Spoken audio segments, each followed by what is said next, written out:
hanya rebahan. Terus kalau misalnya makan sekarang istri yang suapin Iya, atau? dijamin. Saat berada di puncak popularitas, kehidupan seorang artis sering terlihat begitu sempurna. Penghasilan besar, kendaraan mewah, pakaian mahal, dan berbagai fasilitas menjadi bagian dari keseharian mereka. Namun, dunia hiburan dikenal tidak menentu. Popularitas yang hari ini berada di puncak bisa perlahan meredup ketika tawaran pekerjaan mulai berkurang. Ketika masa kejayaan berakhir, sebagian artis akhirnya harus mencari sumber penghasilan lain. Ada yang memilih berdagang, bekerja sebagai karyawan, membantu usaha keluarga, bahkan menjalani pekerjaan yang sangat berbeda dari masa ketika wajah mereka masih sering muncul di televisi. Meski begitu, bekerja secara sederhana tentu bukan sesuatu yang memalukan. Justru, beberapa artis berikut membuktikan bahwa ketika keadaan berubah, mereka tetap berusaha mencari penghasilan dengan cara yang halal.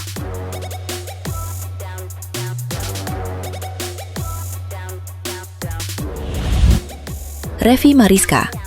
Bagi penggemar sinetron kolosal era 2000-an, nama Revi Mariska tentu tidak asing. Ia pernah menjadi salah satu wajah yang cukup sering muncul dalam berbagai produksi Genta Buana. Ketika sinetron kolosal masih berjaya, popularitas Revi ikut meningkat. Namun, setelah tren tersebut mulai meredup, ia semakin jarang terlihat di layar kaca. Beberapa tahun kemudian, Revi kembali menjadi perhatian setelah diketahui menjalankan usaha minuman boba di kawasan Cempaka Putih, Jakarta Pusat. Gerainya terbilang sederhana dan berada di depan sebuah minimarket. Sebelumnya, Revi juga sempat mencoba berjualan parfum dan tas. Ia tidak merasa malu menjalani pekerjaan tersebut karena menurutnya berdagang tetap merupakan pekerjaan yang layak. Perjalanan hidup Revi kemudian berubah lagi. Ia melanjutkan pendidikan di bidang hukum hingga menyelesaikan gelar sarjana. Pada April 2025, Revi resmi mengambil sumpah sebagai advokat. Di tahun yang sama, ia juga kembali terlibat dalam produksi sinetron. Dari seorang artis yang pernah dikenal lewat layar kaca, hingga seseorang yang berani membangun kehidupan baru di luar dunia hiburan, perjalanan Revi Mariska menunjukkan bahwa perubahan hidup tidak selalu berarti akhir dari sebuah cerita.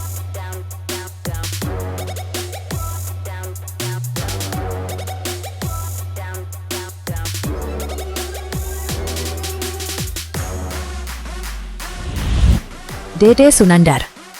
Dede Sunandar memiliki perjalanan hidup yang cukup unik.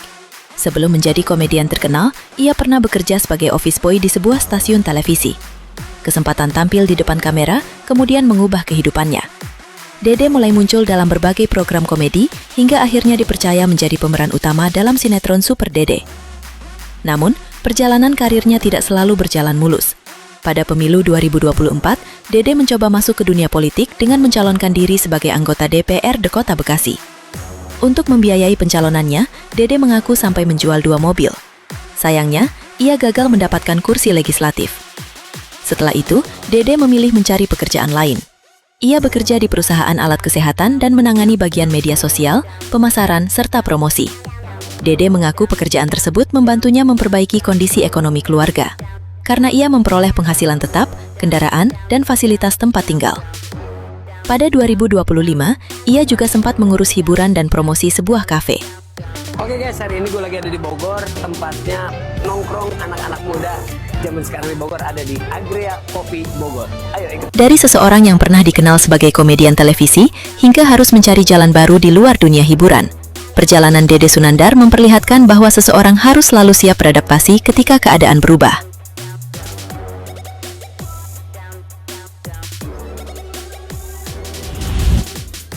Andita Lela Carlita. Andita Lela Carlita memulai perjalanan di dunia hiburan sebagai penonton bayaran sebelum mendapat kesempatan menjadi figuran sekitar 2011. Setelah itu, tawaran bermain sinetron dan FTF mulai berdatangan. Salah satu sinetron yang membuat wajahnya semakin dikenal adalah Tukang Ojek Pengkolan. Namun, pada 2016, Andita memutuskan meninggalkan Jakarta dan kembali ke Nganjuk, Jawa Timur. Keputusan tersebut bukan semata-mata karena kehilangan pekerjaan. Andita memilih tinggal lebih dekat dengan keluarga, sekaligus membantu usaha orang tuanya. Di kampung halaman, ia ikut melayani pelanggan di warung makan dan kopi. Andita tidak keberatan mencatat pesanan, menyajikan makanan, maupun melakukan pekerjaan lain di warung. Bahkan, ketika masih mendapat tawaran syuting, ia pernah memilih menolaknya karena warung keluarganya sedang ramai dan membutuhkan bantuannya. Bagi sebagian orang, meninggalkan dunia hiburan mungkin terlihat seperti kehilangan sesuatu yang besar. Namun bagi Andita, berada dekat dengan keluarga dan membantu orang-orang terdekat menjadi pilihan yang lebih berarti. Kisah Andita menunjukkan bahwa kesuksesan tidak selalu harus diukur dari seberapa sering seseorang muncul di layar televisi, tetapi juga dari keputusan hidup yang membuat seseorang merasa lebih bahagia.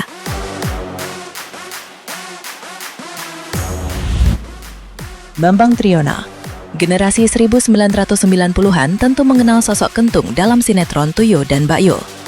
Karakter tersebut diperankan oleh Bambang Triyono dan menjadi salah satu tokoh yang cukup melekat di ingatan penonton.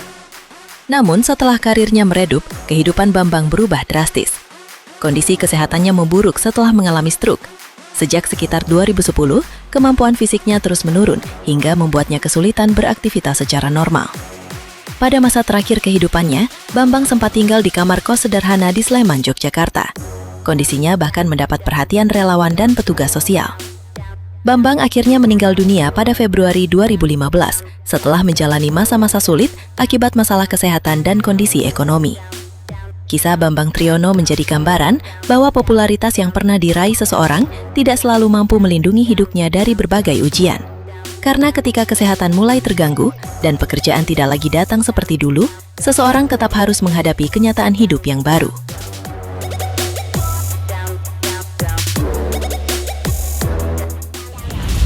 Fahmi Bo.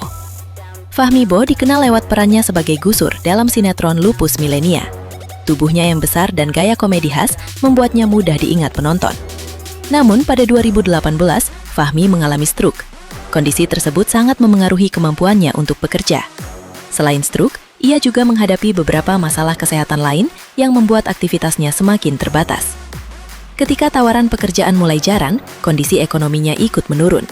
Fahmi pernah mengaku menyesal karena ketika masih aktif bekerja dan memiliki penghasilan cukup besar, ia tidak terbiasa menyimpan uang untuk masa depan. Setelah berpisah dari istrinya, Fahmi sempat tinggal sederhana di tempat kos. Kisahnya kemudian mendapat perhatian rekan-rekan artis dan masyarakat yang memberikan bantuan kepadanya. Perjalanan Fahmi menjadi pengingat bahwa masa kejayaan tidak selalu berlangsung selamanya. Apa yang dimiliki seseorang hari ini belum tentu tetap ada di masa depan. Dan karena itulah, persiapan menghadapi perubahan hidup menjadi sesuatu yang sangat penting. Kisah para artis ini menunjukkan bahwa kehidupan dapat berubah ketika sorotan kamera mulai meredup. Ada yang memang mengalami kesulitan ekonomi, ada yang terpaksa berhenti karena masalah kesehatan, tetapi ada pula yang memilih meninggalkan dunia hiburan untuk menjalani kehidupan berbeda. Karena itu tidak semua artis yang kemudian terlihat berjualan atau bekerja sebagai karyawan bisa langsung disebut jatuh miskin. Justru, kemampuan untuk menerima perubahan dan tetap berusaha mencari penghasilan menjadi bagian penting dari perjalanan hidup mereka. Popularitas memang tidak selalu bertahan selamanya.